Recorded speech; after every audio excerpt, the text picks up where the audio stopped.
Ya pasti menang karena ada Kak Sera. Ya belum tentu juga ya. Kita lihat aja nanti beneran bisa bisa menang atau enggak ya. Nah, Bapak Ibu udah baca ya atau berusaha baca lah tulisannya Galileo langsung ya. Mungkin nggak begitu mudah karena cukup panjang juga mungkin buat selera bacaan Bapak Ibu. Tapi eh, paper itu berharga ya karena memperlihatkan secara langsung pergumulan Galileo sendiri ya menyikapi problem yang dia hadapi secara sejarah begitu ya dari apa pergumulan dia begitu. Nah, sebentar ya saya cari dulu slide-nya.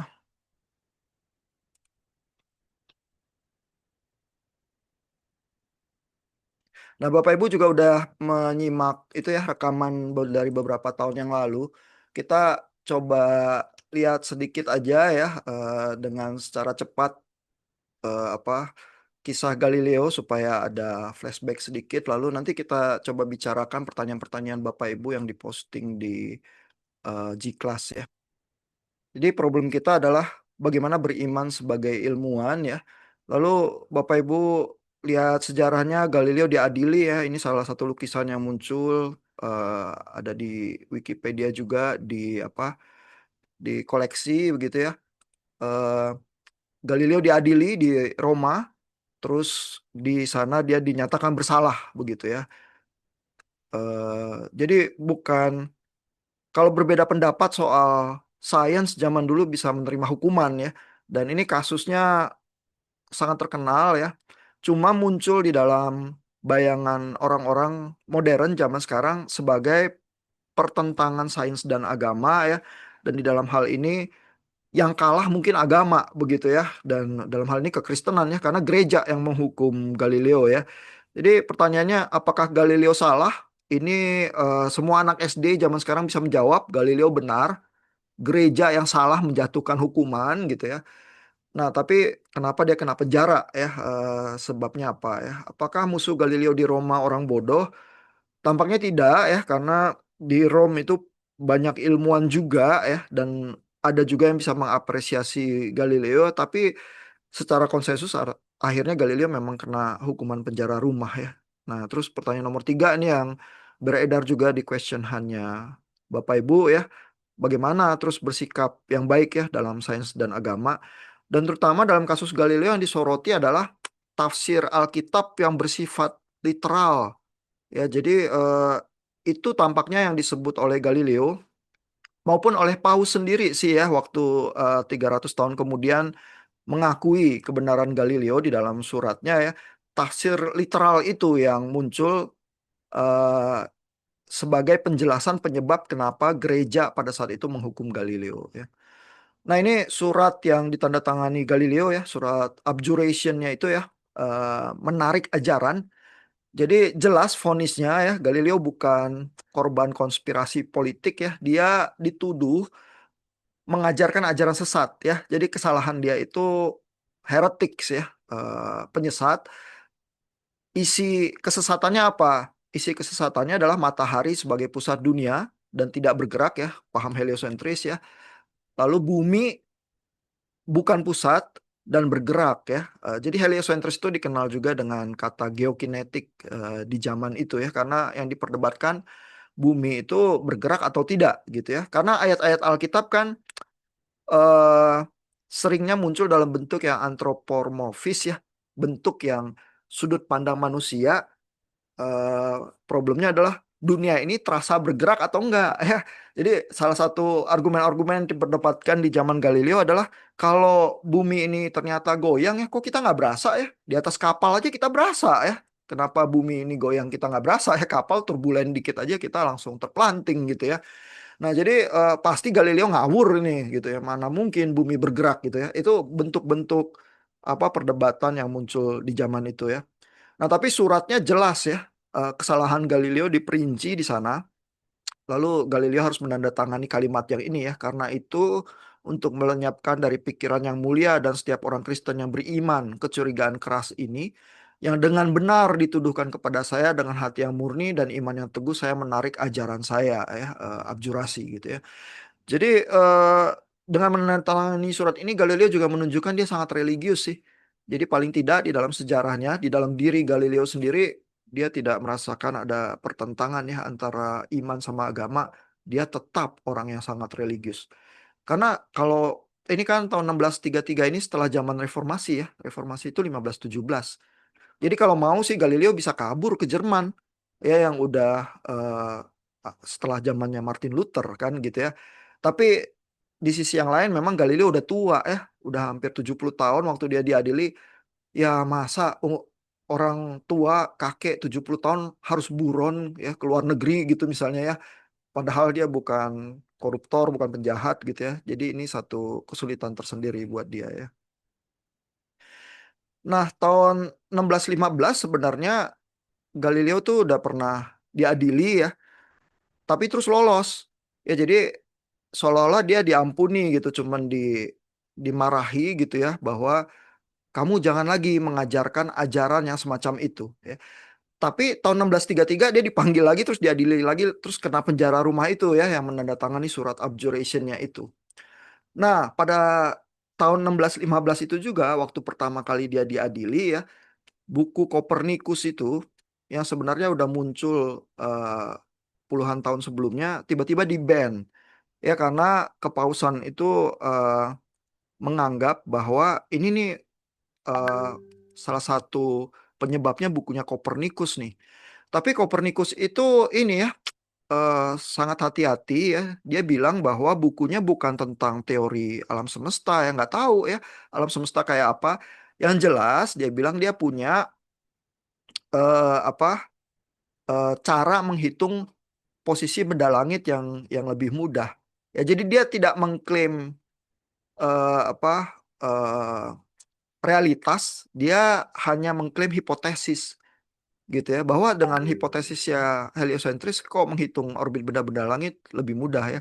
Nah, buku Kopernikus ini nggak dilarang nih sampai krisis Galileo yang pertama tahun 1616 begitu Galileo diadili 1615 gitu ya dibebaskan ya karena Galileo tuh berpengaruh juga kok teman-temannya di Rome itu banyak ya tapi dia konon di dalam catatan sejarahnya dikasih peringatan keras ya kamu jangan lagi ngajarin yang gini-gini gitu ya.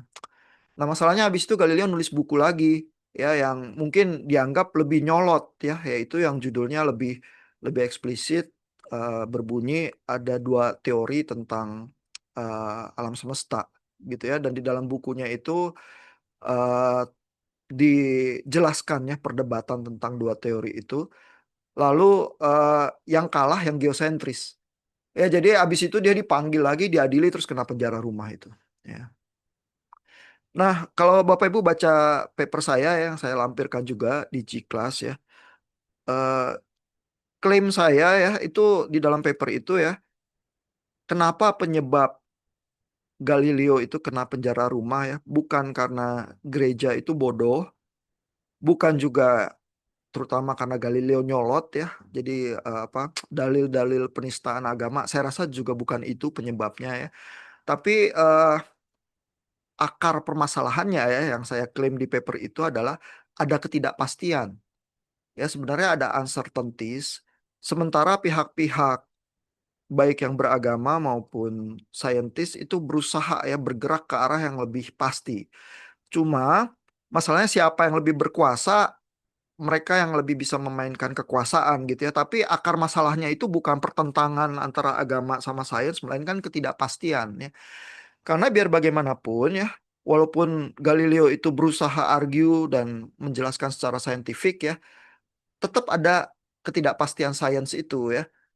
Misalnya eh, salah satu sebab Galileo itu menduga heliosentris itu benar ya karena waktu dia mengamati Venus ya lewat teleskopnya dia mengamati bahwa Venus itu menjalani fase ya seperti bulan, purnama, sabit dan sebagainya ya.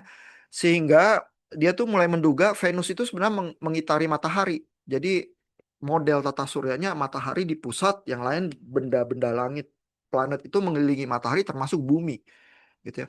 Tapi eh, dugaan sains yang semacam itu bisa jadi sanggah ya karena Galileo buat sendiri teleskopnya Jangan-jangan teleskop Galileo itu yang ngawur gitu ya, yang merubah realitas ya. Ini Galileo ini kayak hoax gitu ya, tapi dia pakai teleskopnya dia sendiri gitu.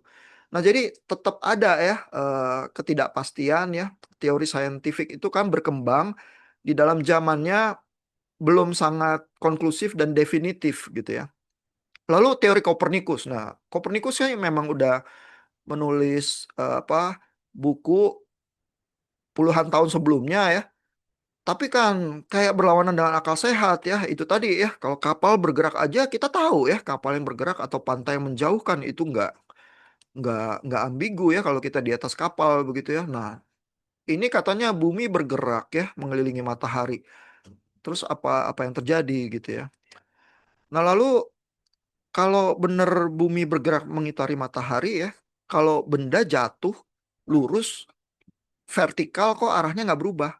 Ya, lalu kalau kita nembakin proyektil ya, peluru meriam gitu ya, kok jarak kalau kita tembak ke timur sama ke barat sama gitu. Kan orang-orang itu udah biasa berperang juga, nembakin peluru, menghitung jarak ya, karena kan itu persoalannya hidup dan mati ya, meriam kalau di zaman perang kok nggak ini ya, nggak intuitif ya teorinya Kopernikus sama Galileo ini ya, pasti mereka salah gitu ya. Walaupun mereka ahli fisika, kali mereka salah ya. Lalu kita sekarang zaman sekarang belajar hukum Newton ya. Anak-anak SMP gitu di sekolahan juga tahu ya. F sama dengan M kali A ya. Benda-benda langit itu mengikuti gaya gravitasi ya, saling tarik menarik begitu ya. Nah, fisika Newton itu di zaman Galileo belum ada. Ya itu baru kemudian ya zamannya Isaac Newton itu ya, sehingga kerangka teoritis ya untuk Galileo itu bisa menjelaskan fenomena yang nggak ada loh. Ya jadi kita aja sekarang yang rasa, iya kenapa sih gereja itu bodoh banget sih gitu ya, kok nggak bisa tahu heliosentris gitu ya, semua anak SD juga zaman sekarang tahu. Tapi kan sains beberapa ratus tahun yang lalu itu berbeda ya posisinya dari yang hari ini ya, sebenarnya tidak tidak sangat konklusif ya, even secara saintifik keyakinan-keyakinannya Galileo pada saat itu ya.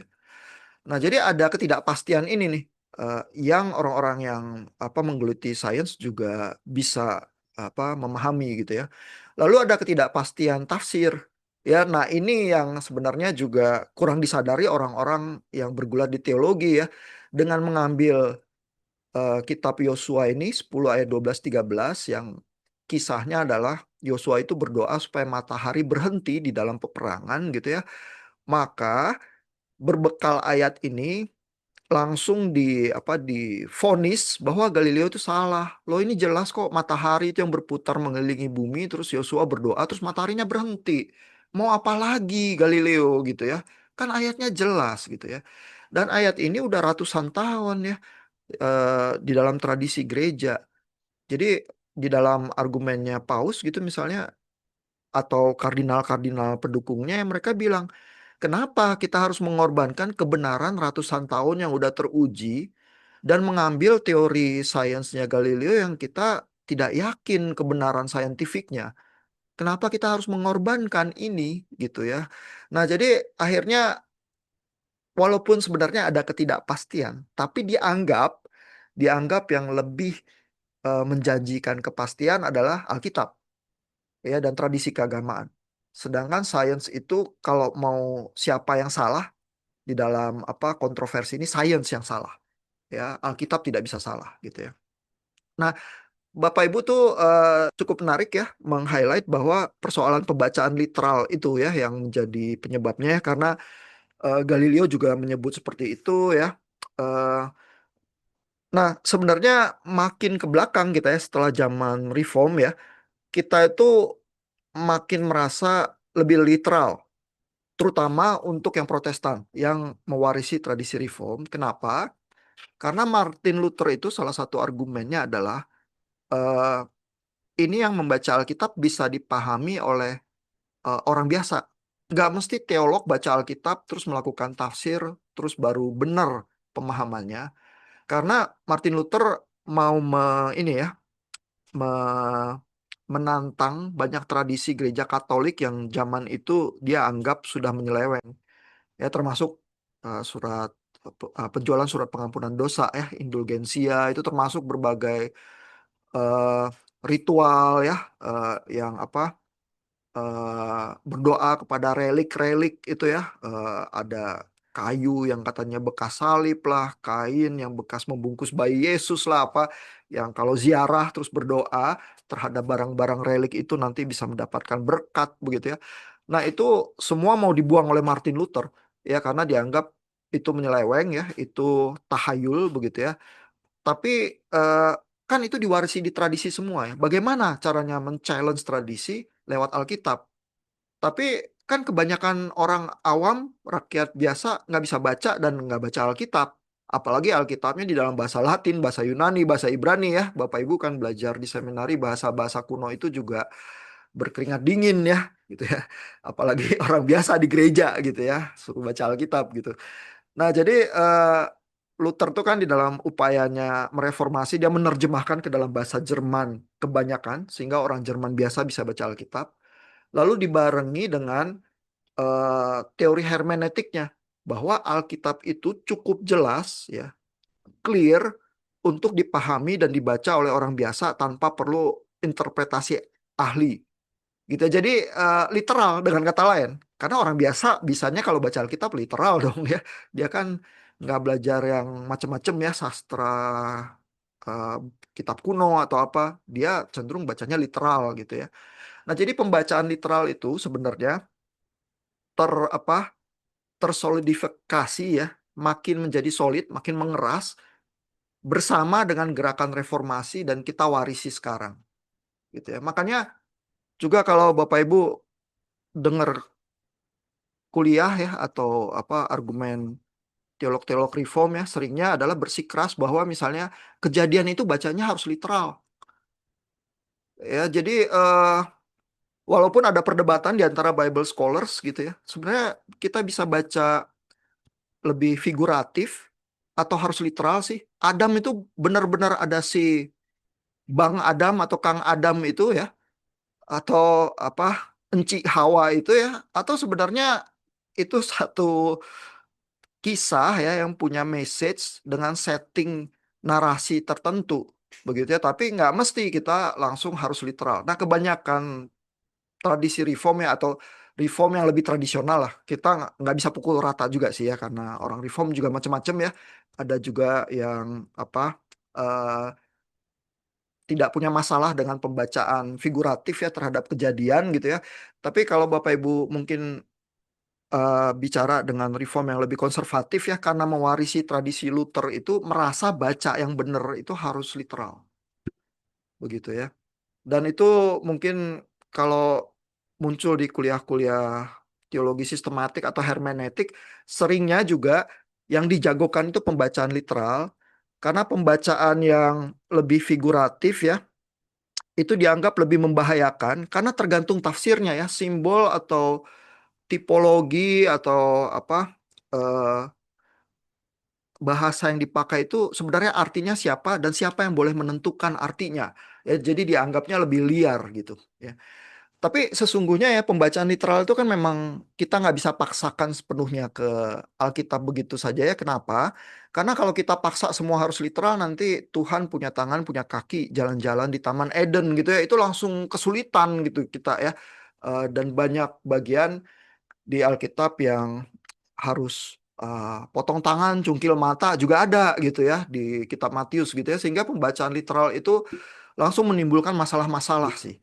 Ya, sehingga memang secara, kalau kita mau apa, eh, realistis ya, pembacaan itu memang harus sensitif terhadap konteks, genre dan lain sebagainya, dan tidak ada satu senjata pamungkas kita kalau hermeneutik pokoknya literal pasti nggak ada masalah ya, atau alegori pasti bagus gitu ya. Nggak ada ya, kita memang harus bergulat dengan tafsir itu dan hermeneutik kita gitu ya. Nah, cuman memang tradisinya jadi literal ya. Padahal di dalam zaman apa? Di dalam zamannya Galileo itu ya, kan sebenarnya ya reformasi walaupun sudah, tapi baru mulai.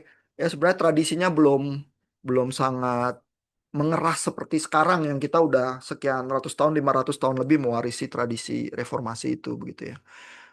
Nah, Bukti definitif ya terhadap heliosentris ini fenomenanya star parallax ya. Saya include di paper saya ya. Karena kalau di suratnya Galileo pasti belum bisa ya. Star parallax ini munculnya diamati fenomenanya 300 tahun lebih kemudian ya. Tahun 1838 oleh Friedrich Bessel ya. Karena butuh teleskop yang jauh lebih kuat ya di observatori di ini ya, Königsberg nama kotanya ya.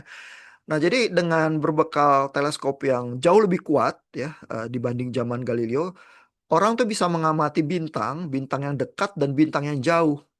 Lalu tergantung posisi bumi ini, di mana lokasinya terhadap matahari, bintangnya ini bisa terlihat lebih dekat ke sini ya, atau kalau buminya bergerak ke sebelah kanan, bintangnya ini terlihat lebih dekat ke bintang yang sebelah kiri. Gitu ya. Jadi efek kayak gini ya. Kok kayak apa, bintang-bintang di langit itu kayak ada yang latarnya terus ada yang geser gitu ya. Itu sebenarnya efek pergerakan bumi rotasi mengorbit matahari gitu.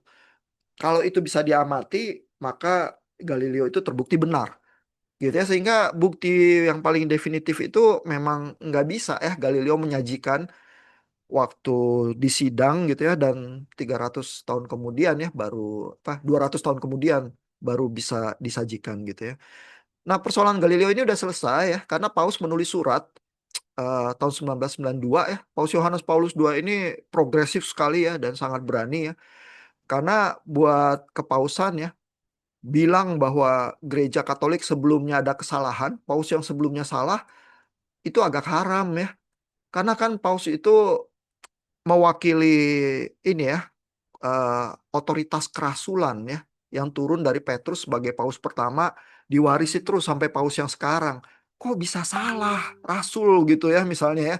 Itu jadi problem yang sangat apa, berat ya untuk diakui. Makanya perlu apa, 100 tahun lagi kemudian, setelah ditemukan fenomena star parallax ya tahun 1992, baru secara resmi Paus Yohanes Paulus II itu di dalam suratnya ya mengakui kebenaran Galileo ya.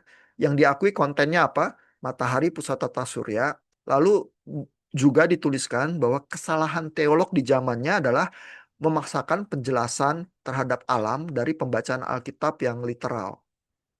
Ya, jadi baik yang Katolik maupun yang Galileo sendiri ya, Galileo juga masih Katolik ya, me, apa, mencium indikasi bahwa eh, tafsir yang literal itu yang menjadi permasalahannya. Nah, mungkin orang Reform sama orang Protestan yang lebih kurang bisa merasakan ya, karena kita eh, atau komunitas kita lah ya, mungkin Bapak Ibu juga ada yang nggak ada masalah ya dengan tafsir yang lebih alegori gitu ya. Eh, Biasanya merasa alegori itu cara membaca Alkitab yang lebih rendah dan lebih bermasalah daripada yang literal gitu ya. Biasanya di tapi nggak selalu ya di dalam tradisi Reform ya. Nah,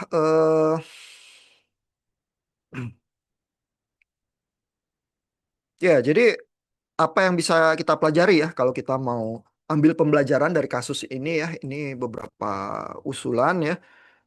Belajar sains dan agama butuh keberanian bertanya ya dan berpikir kritis. Nah, terus kan kalau akar masalahnya itu soal ketidakpastian ya. Dan ketidakpastiannya kalau Bapak Ibu baca di paper saya itu ya ada beberapa lagi ketidakpastian yang saya listing di situ ya. Jadi bukan cuman ketidakpastian tafsir sama ketidakpastian sains ya, ada ketidakpastian sastra.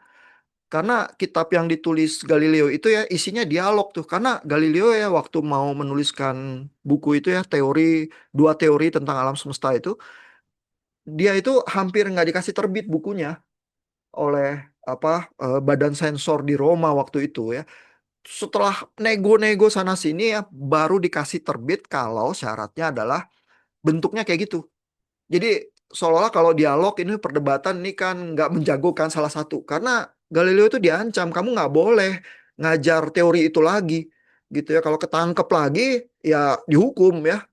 Yang waktu pertama 1615 itu di sidang dia bebas, dinyatakan tidak bersalah gitu ya. Tapi kalau ketangkap lagi awas gitu ya. Masalahnya kan gitu.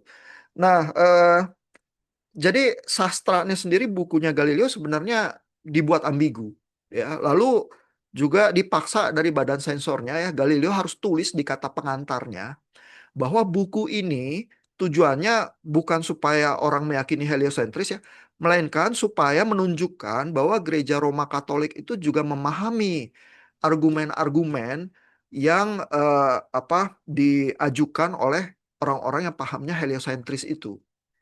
Gitu ya. Jadi dibuatnya sedemikian rupa sehingga buku itu jadi bisa ditolerir terus terbit. Tapi begitu terbit terus jadi masalah justru. Ya terus Galileonya kena panggil sidang ya. Tapi berarti di bukunya sendiri ada di dalam sastranya itu juga ada ketidakpastian ya. Dan ketidakpastian yang lain adalah ketidakpastian sejarah ya yang saya include juga di paper saya itu ya. Karena even sejarawan zaman sekarang juga begitu melihat sejarahnya Galileo itu bilang akar masalahnya di mana itu macam-macam ya. Kalau yang mungkin kurang suka sains ya, ada sejarawan yang semacam itu ya, saya kutip referensinya juga di paper saya, itu akan bilang ya itu karena kepribadian Galileo sih. Galileo nyolot ya, memang dia pinter ya, tapi dia suka bikin tersinggung orang, terutama yang dia bikin tersinggung Paus waktu itu ya, karena menempatkan argumen yang dikatakan oleh Paus ke dalam mulut Simplicio ya, si bodoh di dalam dialog di dalam bukunya itu gitu ya. Kan itu bikin marah orang gitu ya. Kalau dia nulisnya nggak begitu kan nggak perlu ya, dia kena kesulitan itu ya. Jadi ada yang menempatkan kesalahannya murni di Galileo nih karena dia terlalu nyolot. Tapi ada sejarawan lain yang lebih ini ya, lebih lebih simpatik ya terhadap Galileo. Terus tafsirnya bisa lain. Jadi bahkan sejarah modern aja, ini buku zaman sekarang yang menuliskan sejarah tentang Galileo itu bisa ada ketidakpastian gitu ya. Nah, jadi usulan saya ya terhadap kondisi yang semacam itu, kalau kita menyadari ya ada ketidakpastian tertentu ya, solusi kita tuh cuma satu tuh, kerendahan hati dan keterbukaan. Nggak ada yang lain pilihannya. Kenapa mau sok pinter gitu ya ngomong tentang hal-hal yang kita kurang pahami kan nggak bisa gitu ya. Yang ada adalah begitu kita kebablasan sok pinter, nanti terbukti salah ya. Entah terbukti salahnya 10 tahun lagi atau 100 tahun lagi atau 300 tahun lagi, eh, ya kita akan terbukti salah. Terus kalau kita influensial ya, berpengaruh, ada umat, nanti umat kita salah semua gitu ya. Daripada itu bayarannya lebih baik kita mengembangkan kerendahan hati dong ya. Kalau umat yang kita gembalakan itu punya kerendahan hati, punya keterbukaan ya, mereka akan sanggup ya menanggung perkembangan sains, perkembangan tafsir agama, bahkan kalaupun banyak ketidakpastian mereka tetap masih bisa ya mengarungi itu semua gitu. Jadi itu yang harus kita ajarkan kepada umat kita, itu usulan saya sih. Ya, tapi tentu kita bisa bisa perdebatkan dan Bapak Ibu berhak nggak setuju sama saya ya. Mungkin segitu ya. Ini introduction-nya supaya Bapak Ibu recall lagi kasusnya ya. Kalau ada komentar atau pertanyaan silakan sebelum kita lanjut. Ada pertanyaan? Iya, silakan Pak Julius.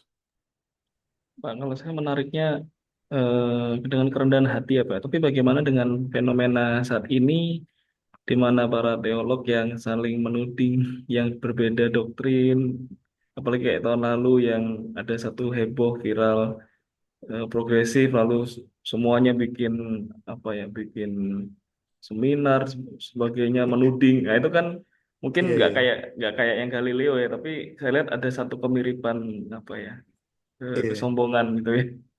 He, he. Tapi ada juga sih teolog yang atau praktisi lah ya. Ada kok dosen dosen STT Pak Jason itu dialog sama apa tokoh progresif itu gitu ya. Sebenarnya tokoh progresifnya lebih ke arah aktivis daripada teolog sih ya karena aktif di gereja ya, juga nggak mengajar teologi ya jadi mungkin lebih cocok dibilang aktivis gereja daripada eh, teolog gitu ya. Tapi ada teman-teman dari STT kita yang juga merangkul berdialog kok. Ya, jadi nggak semua sih mencaci maki dia gitu ya. Banyak juga yang mencaci maki dia gitu ya. Eh, tapi ada yang berusaha bersahabat juga. Mungkin minoritas yang berusaha bersahabat ya. Jadi ada yang berusaha menawarkan uluran kerendahan hati sih. Dan saya rasa itu tetap perlu dikembangkan ya, hal-hal seperti itu. Nah, yang menarik antar gereja yang mungkin berbeda sedikit pemahaman pun itu kan juga saling terjadi ya, Pak, ya. Iya, ya betul betul. Makanya makanya di kelas apologetika kita berusaha mengembangkan kebiasaan yang lain ya.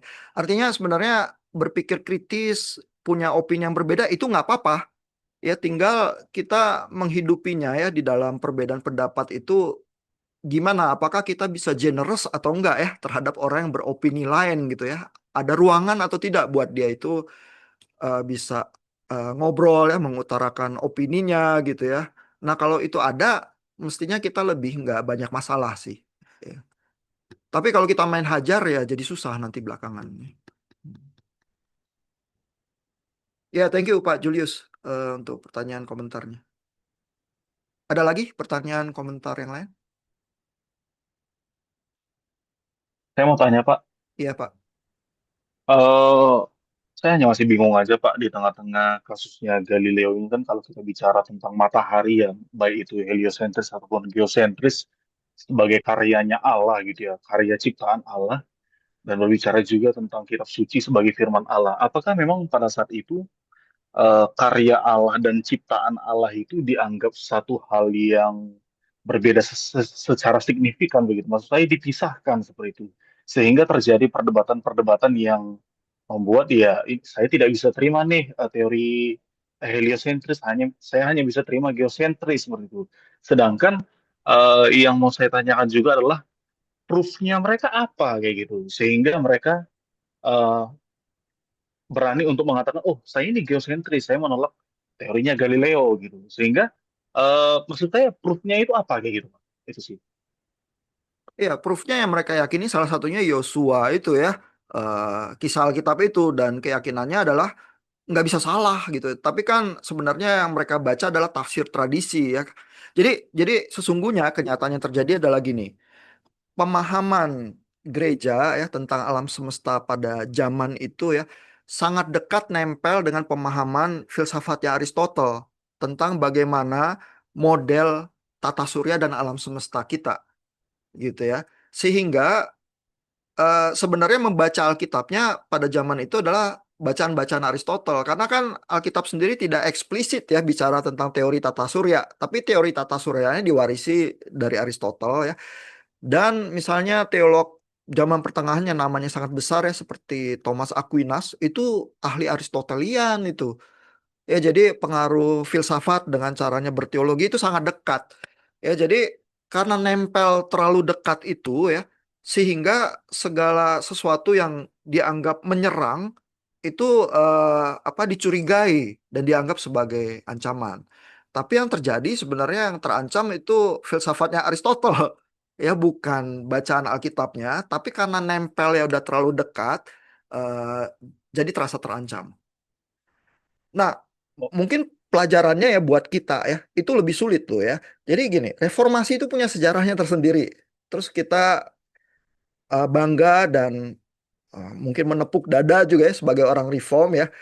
Tapi jangan-jangan ya, bacaan Alkitab kita itu juga nempel terlalu dekat ya dengan perkembangan-perkembangan pikiran terkini ya, yang kalau pikiran-pikiran itu terancam, kita rasa kekristenan yang terancam. Ya bisa juga loh seperti itu. Misalnya itu tadi ya tafsir literal itu ciri khas orang reform banget gitu. Ya karena berusaha menjauh dari alegori yang menyimpan apa eh, apa kebebasan tafsir yang lebih luas gitu ya. Takut nanti sesat gitu ya. Lebih baik literal aja ya. Kalau Alkitab bilang perempuan sebaiknya tidak mengajar laki-laki gitu ya, ya udah itu aja. Kenapa kamu harus argue yang macem-macem gitu ya, supaya perempuan bisa memimpin jadi pendeta dan lain sebagainya gitu. Udah lu baca literal aja gitu ya. Dan ada gereja-gereja reform yang posisinya kan kayak gitu ya, perempuan jangan jadi pendeta gitu ya. Nah jadi jangan-jangan ya kita itu kalau merasa terancam, belum tentu sebenarnya kekristenannya yang terancam, tapi kita nempel terlalu dekat dengan tendensi-tendensi tertentu, terus begitu itu terancam, kita rasa kekristenan kita lah yang terancam juga. Itu belajarnya susah loh. dan keluar dari apa jebakan semacam itu ya. Mungkin perlu ngobrol banyak kali ya dengan berbagai tradisi, terus baru merasakan bahwa ini tafsir Alkitab macam-macam kok. Ya, apa benar kita yang mendominasi kebenaran gitu? Jangan-jangan enggak gitu ya. Eh, Berarti selain kalau dikatakan proofnya itu dari Yosua tadi, apakah bisa dikatakan mereka menetapkan standar mereka selain kitab suci itu adalah teorinya Aristotle seperti itu? Iya ya, teori Aristotle sangat berpengaruh, Pak, pada saat itu gitu. Tapi ya standar itu kan mungkin nggak terucapkan ya. Tapi kalau Bapak Ibu baca Thomas Aquinas, gimana dia berusaha membuktikan tentang apa teisme begitu ya, itu langkah berpikir Aristotelian ya. Which is nggak salah juga sih. Teolog itu sangat fasih ya, berfilsafat atau sangat fasih sains itu nggak salah juga sih sebenarnya ya, daripada masa teolog nggak terdidik ya gimana nanti umatnya gitu ya, siapa yang menggembalakan gitu ya. Nah cuma di dalam perjuangan kita berusaha memahami dan mengungkap kebenaran ya, kan kita tetap tidak maha tahu ya. Kita selalu muncul dengan yang parsial-parsial itu ya. Begitu yang parsial itu ada ketegangan, kadang-kadang kita terasa harus memilih gitu. Tapi kan mungkin dalam banyak hal limitasi kita itu ya yang membatasi ya. Terus obatnya ya cuma satu itu, kerendahan hati sih ya. Dan apa generosity ya terhadap yang beropini lain, karena jangan-jangan dia banyak benarnya juga, bukan saya yang selalu benar gitu. Nah, itu pembelajarannya sih. Yang bolak-balik akan selalu susah untuk kita jalankan karena kita membaca Alkitab, bergelut dengan seluruh apa integrasi idealisme kita ya, itu tidak pernah ada di dalam vakum. Kita selalu muncul dari arah tradisi tertentu yang kita warisi gitu. Nggak pernah vakum gitu, nggak pernah netral, nggak pernah sangat objektif, nggak pernah holistik gitu ya, walaupun kata itu sangat kita dambakan gitu ya. Ya kita selalu terfragmentasi itu, terus di dalam apa kehidupan yang parsial-parsial itulah kita berusaha beriman dan bertahan hidup ya. Ya, thank you pertanyaannya dan komentar-komentar ya. Kita coba lihat ya beberapa pertanyaan di apa di G-Class ya. Sebenarnya dari minggu lalu juga udah banyak ya beredar pertanyaan senada ya, tapi kan karena kita baru hari pertama, masa kita masuk langsung tubruk gitu ya nanti ini lagi apa banyak yang shock ya kalau nggak. Tapi kita lihat ya, pertanyaan dari minggu lalu mungkin yang paling banyak keluar dari Bu Femi dan Bu Imelda ya. Kita coba lihat apakah pertanyaan-pertanyaan itu pelan-pelan terjawab ya. Apakah sains benar-benar mampu menjelaskan segala sesuatu tanpa ruang bagi Tuhan? Eh, Kalau kita tanya Lennox jawabannya enggak sih. Ya saling melengkapi. Ya, cuman di dalam integrasi itu bisa ada ketegangan ya. Apakah dunia ini terbentuk karena kecelakaan tanpa suatu penyebab? Kalau kita tanya Dawkins bilang iya gitu ya. Makanya kita tidak perlu penjelasan tentang Tuhan ya. Jadi ini tergantung tanya ke siapa gitu ya. Kalau tidak ada Tuhan akan seperti apa dunia? eh Ya seperti ini ya, karena dunia ini cuman kita memahami dunia ini memaknainya seperti apa gitu ya. Nah, jadi ini beberapa pertanyaan kalau dari Bu Email, apakah keberadaan Tuhan perlu dibuktikan secara sains? Atau apakah mungkin keduanya lebih baik dipahami sebagai dua domain yang saling melengkapi dalam memahami realitas manusia? Nah, ini ya pertanyaannya Bu Email. Ini sebenarnya kalau kita baca tulisannya Galileo ya, Galileo itu berusaha mengajukan usulan yang ke arah sana ya. Ya kalau Bapak Ibu berusaha apa mengkristalisasi Galileo sebenarnya mau bilang apa sih gitu ya. Dia bilang bahwa hal-hal seperti Alkitab itu bukan kitab sains. Ya, Alkitab itu walaupun teologi adalah queen of science, tapi penulis Alkitab itu sebenarnya message-nya adalah bagaimana mendapatkan jalan keselamatan, bukan ingin menerangkan teori kosmologi begitu ya tentang alam semesta gitu ya. Jadi dia berusaha bikin jalur paralel itu ya, memisahkan antara teori sains sama pembacaan Alkitab gitu ya. Jadi kalau Bu Imel ngopinya sama Galileo, mungkin Galileo tuh akan bilang iya tuh terhadap jawabannya itu ya. "Oh, kamu mungkin udah baca surat saya ya kepada Grand Duchess Christina gitu ya. Nah, tinggal ya kalau Bapak Ibu di seminari ya, terus Bapak Ibu pinginnya integrasi ya, apakah integrasi gayanya Galileo itu memuaskan? Gimana menurut pendapat Bapak Ibu? Ada komentar nggak?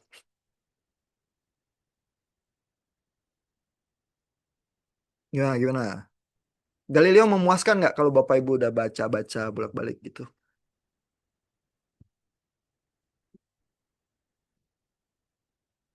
Mungkin saya mau komen, Pak. Iya, Bu Cetri silakan. Terus terang, saya baca Galileo atau mencoba bacanya bukunya Darwin. Soalnya kan kalau orang debat itu harus dari sumber pertama kan. Iya. Bukunya itu susah dimengerti, Pak. Jadi Yang mana ya? terakhir Galileo atau yang Darwin? Leo juga, maksudnya yang surat itu juga terakhir saya Oh, lebih baca punya Bapak gitu. oh iya. Bahasanya lebih modern aja kali ya. Terus bukunya Darwin juga. Jadi terakhirnya saya pasti akan membaca yang apa? Saya akan memilih orang yang udah interpret Darwin gitu loh. Ya, saya nggak tahu apa namanya apakah memang benar-benar itu gitu loh. Kayaknya kadang-kadang untuk orang awam ada keterbatasan kalau untuk membaca bagian sainsnya, Pak.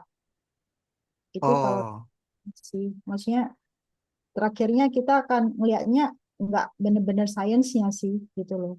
Atau baca dari orang yang udah maksudnya udah dari opini dia yang kita merasa kalau kita Kristen ya kita baca orang yang komennya tapi yang dari Kristen untuk apa? Tapi kan kita nggak tahu bener-bener Darwinnya tuh gimana atau Galileo-nya tuh gimana gitu loh Pak.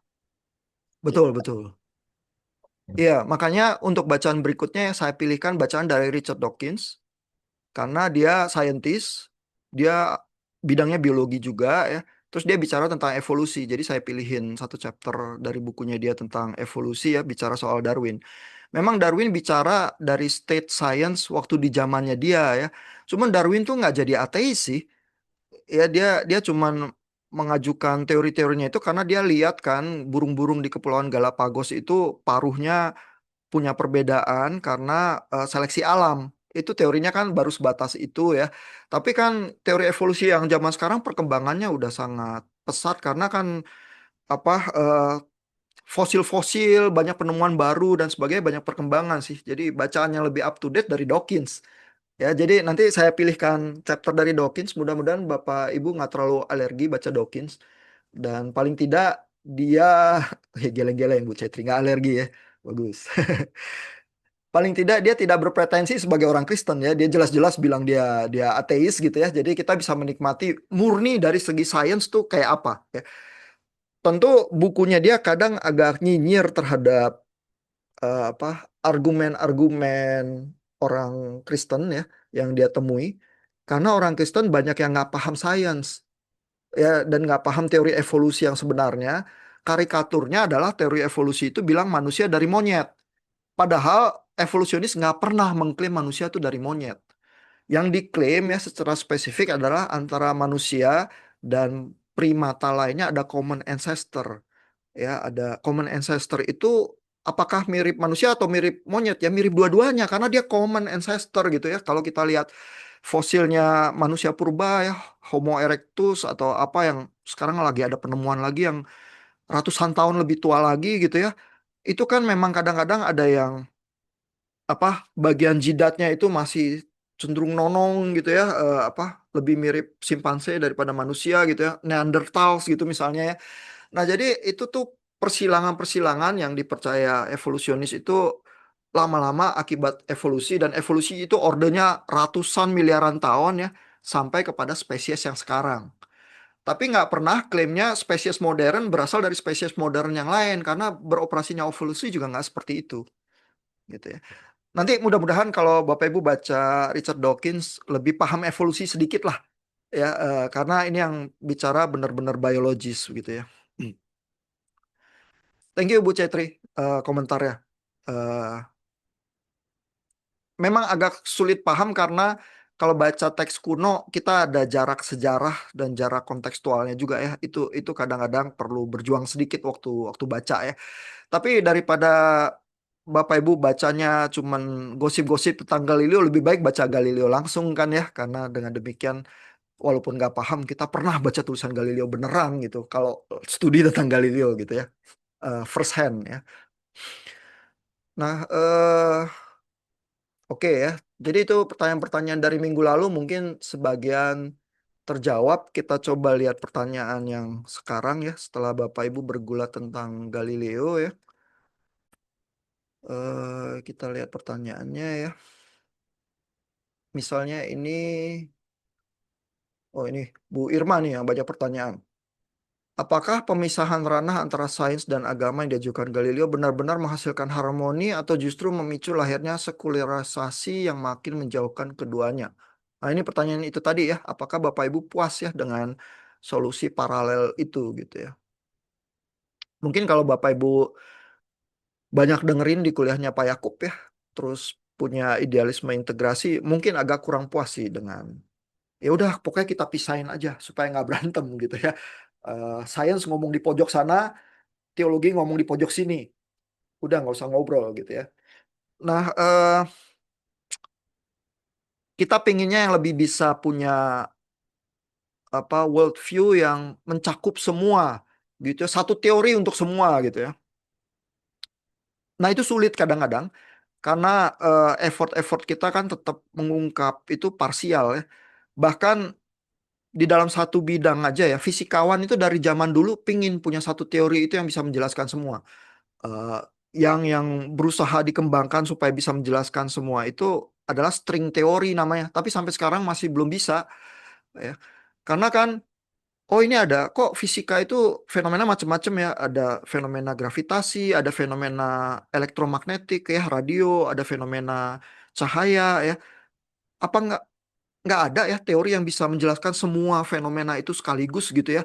Maunya ada ya karena simplicity teori sains itu kan itu semacam idealisme juga ya yang pingin diusahakan gitu ya. Eh, karena misalnya teori gravitasi itu bisa loh dijelaskan dengan konteks teori Einstein. Ya, buat Einstein gravitasi itu bukan tarik-menarik antara dua benda, tapi ini ruang dan waktu ada lengkungannya. Sehingga benda yang masanya berat ada di tengah-tengah lengkungan ini, semua benda-benda yang lain itu agak masuk ke dalam lekukan ini terus tertarik ke benda yang besar ini ya. Jadi bisa loh sebenarnya ada teori yang mempersatukan gitu. Nah, tapi fenomena fisikanya terlalu banyak. Saya pengen punya satu teori yang integratif gitu ya. Sampai sekarang orang fisika tetap nggak bisa. Apalagi bidang ilmu kita lain-lain, terus kita bilang kita mau punya world view yang bisa mempersatukan semua, mungkin sangat sulit ya.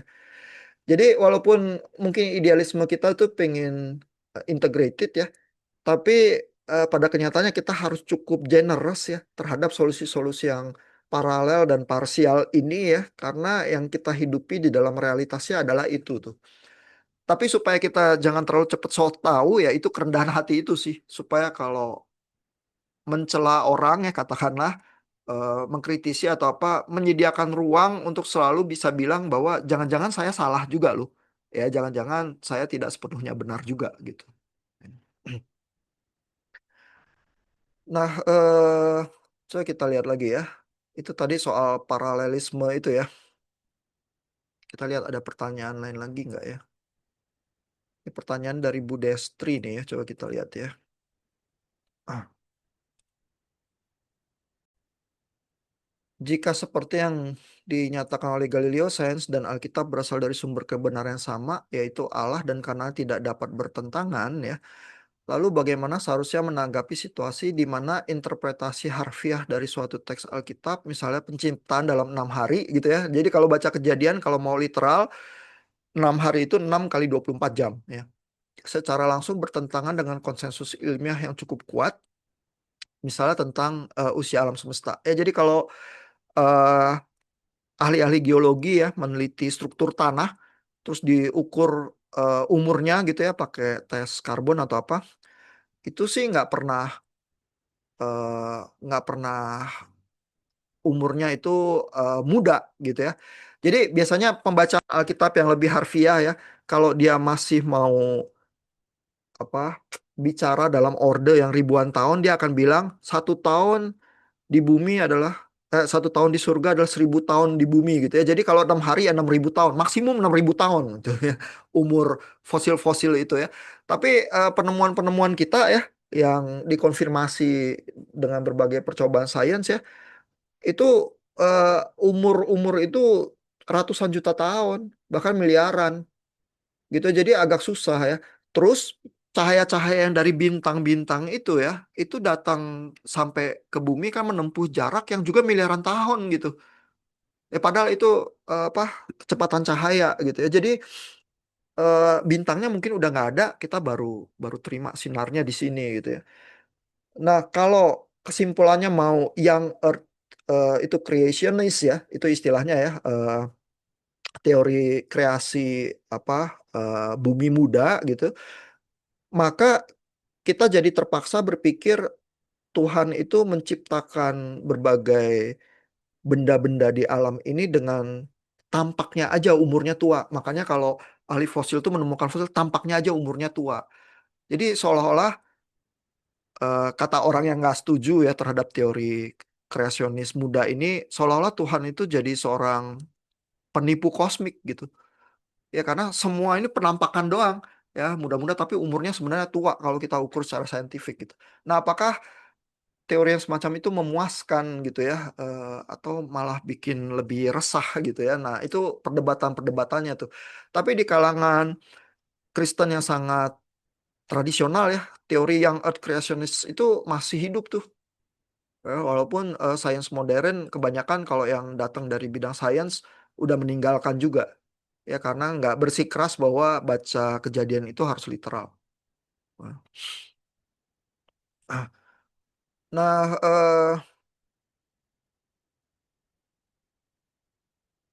iya itu pertanyaan yang lanjutannya ya di tadi di tulisan yang itu ya kalau kita baca lebih lanjut, lebih spesifik ya, apakah konflik ini menunjukkan kesalahan dalam interpretasi Alkitab, keterbatasan sains, atau justru keduanya? eh Kalau mau jawab cepet, keduanya ada batasnya ya, baik interpretasi Alkitab kita maupun pemahaman sains kita. Tapi setiap bacaan, baik sains maupun tafsir Alkitab, pasti ada di dalam yang berbeda-beda itu ada yang mungkin lebih baik daripada yang lain sih. Ya, dan di dalam hal itu kita berusaha berpikir, bergulat, merenung, dan mengambil keputusan-keputusan buat diri kita ya, kita pahamnya apa gitu ya. Tapi karena Bapak Ibu ada di kelas dan belajar ya, saya tidak mengharuskan Bapak Ibu sepaham dengan saya ya, dan lebih baik nggak mesti ada kewajiban itu ya supaya Bapak Ibu bergumul dengan seluruh keraguan dan apapun yang ada ya. Memang saya menyajikan bacaan-bacaan itu selected sih. Ya mungkin Bapak Ibu nanti setelah selesai kuliahnya merasa bahwa sebenarnya saya menggiring ya Bapak Ibu ke bacaan tertentu karena kalau Bapak Ibu mau baca yang earth creationism juga ada ya, tapi saya nggak pilihkan bacaan itu buat Bapak Ibu gitu ya.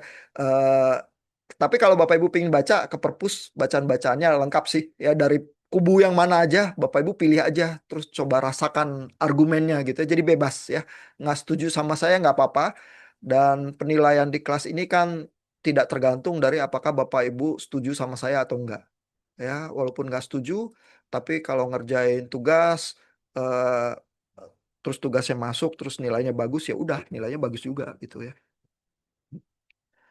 Ya, ada pertanyaan, komentar lagi, Bapak Ibu? Ini kita udah 1 jam nih, waktu kita udah mau habis. Saya paling Pak, Iya, Pak. yang saya mungkin mengamati aja Pak ya. Jadi sebenarnya yang menjadi permasalahan itu bagaimana cara kita menginterpretasikan atau cara berhermeneutika melihat teks Alkitab dan juga tergantung pemikiran siapa yang tanda kutip kita anut gitu ya Pak ya. Karena kalau saya lihat perdebatan atau apa ya pertentangan yang ada itu ketika terjadi fanatisme terhadap seseorang pemikiran apa pemikiran seseorang tokoh yang terlalu kita anggap sebagai kebenaran. Padahal mungkin setelah apalagi setelah belajar lagi di STRI saya merasa bukan saya meragukan ya, tapi kayak misalnya Martin Luther dengan ada sisi depresinya tentu belum tentu benar juga yang dia tafsirkan misalnya gitu. Jadi mungkin salah satu kerendahan hati kita tidak melihat itu sebagai apa ya, idol kita ya, tapi eh, pemikiran-pemikiran yang ada itu kita bisa jadi wawasan referensi sebenarnya, bukan kebenaran ya. Betul ya. Jadi ada semacam jarak ya bahwa kita tuh nggak mesti baca Luther atau baca Calvin kayak baca Alkitab langsung ya. Even baca Alkitab langsung kan kita sebenarnya tetap bergulat dengan interpretasi ya. Karena siapa yang benar-benar bisa menyelami kedalaman itu sampai ke apa darah tulangnya sekaligus kan ya even kalaupun teolog kawakan dia tetap bergulat dengan hermeneutik ya sebenarnya ya. Jadi begitu menyadari ada jarak itu mungkin dengan demikian kita lebih bisa membangun sih kerendahan hati sih. Ya. Jadi jangan cepat-cepat percaya juga dengan saya ya. Santai aja. Ada komentar lagi pertanyaan Bapak Ibu? Mungkin Ya. dari saya ini refleksi yang saya kira yang hampir sama dengan yang saya tulis, tapi kan saya kerjanya telat Pak. Jadi mungkin Bapak belum baca. Jadi saya merasa itu apa ya pemisahan antara agama atau gereja dengan sains itu adalah propaganda yang baru muncul apa sekitar mana sih abad ke-19 ya. Karena sebenarnya gereja itu preserve the science mestinya kalau dalam sejarah. Kayak Muslim juga mereka preserve juga ada ini kan apa namanya mereka juga gitu loh kita juga. Jadi apa namanya kalau nggak ada gereja apa namanya mungkin nggak nggak preserve itu apa yang eh, kayak ajaran apa kayak Plato, Aristoteles itu kan mestinya itu kan gereja juga ada preserve di sana. Jadi apa kayaknya sebagai Kristen tuh kita sekarang udah kayak kita tuh diantemin juga kayak kamu tuh sebagai ini orang percaya Tuhan harus jadi kita udah ikut arus mereka gitu loh. Padahal semestinya dari dulu itu kekristenan dengan sains itu sangat bekerja dengan erat gitu Pak. Jadi kayaknya harus kayak diredam dulu. Oke, kita harus tahu kayaknya sebagai orang Kristen kita harus tahu nih gereja ini memang melakukan kesalahan, tapi kita tidak pernah memusuhi sains. Itu mungkin yang perlu ini disadarkan lagi gitu. Iya, Dan di zaman kuno, masyarakat kuno kan nggak ada sekolahan yang sistematis seperti sekarang. Sebenarnya institusi pendidikan itu ya di gereja ya. Kalau orang mau dapat pendidikan, dia ke biara sebenarnya. Ya si Galileo itu kan khusus ya, karena dia ilmuwan, dia melayani para bangsawan, terus bangsawan itu ada yang ngedanain dia buat penelitian-penelitiannya, tapi dia juga berteman baik dengan biarawan-biarawan. Makanya sebenarnya dia berani ngelawan gitu pandangan-pandangan agama karena dia sebenarnya berteman dekat juga ya sama sama apa biarawan-biarawan, cuman di dalam apa eh, percabangan pemikiran di zaman itu ada biarawan-biarawan yang jadi musuhnya dia juga terus tiba-tiba dia jadi kontroversial gitu ya terus terus kena kasus dia gitu. Ya, jadi sebenarnya sih benar ya bahwa gereja itu justru yang mengajarkan, memelihara ajaran-ajaran filsafat bahkan sains juga muncul dari gereja. Nah, zaman sekarang karena split sains itu akademis di sekolahan, gereja itu dunia komunitas cuman kerohanian gitu ya kita jadi eh, pandangan matanya juga cenderung split gitu karena ini apa realitas modernitas itu kayak gitu ya karena ilmu yang sains juga terlampau kompleks zaman sekarang tafsir agama juga nggak sederhana ya udah bagi tugas gitu ya tapi kita jadi agak split personality gitu kehidupan kita. Bu Irma angkat tangan silakan Bu. Ya, suara saya kedengeran, Kak. Beneran Bu. Oke. Saya mau tanya, Kak, yang soal ini, peristiwa Yosua ya yang menghentikan matahari sama bulan. Hmm. Apakah sains itu bisa membuktikan misalnya, oh ternyata rotasi bumi itu gini, dampaknya ini itu, gitu. Apakah sudah ada penemuannya atau gimana ya, Pak?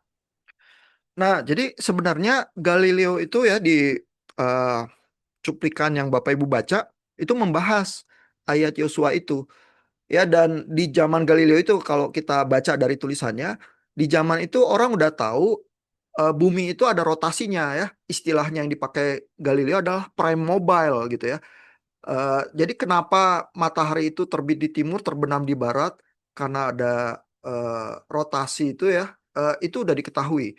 Nah, masalahnya Galileo tuh bilang, kalau kita mau paksa baca literal ya ayat di Yosua itu ya, baik yang eh, baik yang geosentris ya, itu tetap nggak bisa. Kenapa? Karena supaya matahari itu tampak diam di langit ya, dia harus arah pergerakannya itu setara dengan rotasi bumi. Karena bumi kan berputar. Supaya dia diam di langit ya, harus sebenarnya mataharinya harus bergerak, tapi bergeraknya harus sama rotasi bumi. Ya itu unlikely itu yang terjadi kata Galileo ya kalau kita mau pakai teori geosentris. Jadi yang terjadi kata Galileo karena ini mukjizat, cerita tentang mukjizat ya, yang ada adalah seluruh alam semesta itu harus berhenti supaya matahari itu bisa berhenti di langit gitu. Karena kemungkinan lainnya kalau geosentris yang benar ya dia harus itu yang berubah orbit secara ini sampai selaras sama rotasi bumi. Itu kayaknya juga nggak mungkin gitu. Jadi dengan kata lain dia mau bilang ya, walaupun heliosentris itu disalah-salahin ya, nggak bisa menjelaskan bagian itu ya, dianggap harus bacanya literal. Tapi sebenarnya yang geosentris kalau kita mau cermati dan kita pahami juga secara sains yang di zaman itu aja ya, udah paham rotasi bumi itu juga nggak bisa gitu. Ya jadi interesting ya caranya Galileo sebenarnya menafsir Alkitab well informed dari arah sains juga. Ya, jadi, tapi yang kayak gitu ya butuh orang yang bergulat di dua bidang ya, dan sama dalamnya bergulatnya gitu ya. Itu butuh effort yang sangat besar ya kalau zaman sekarang. Jadi kalau mau berkontribusi kayak Galileo gitu ya, ya dalemin deh.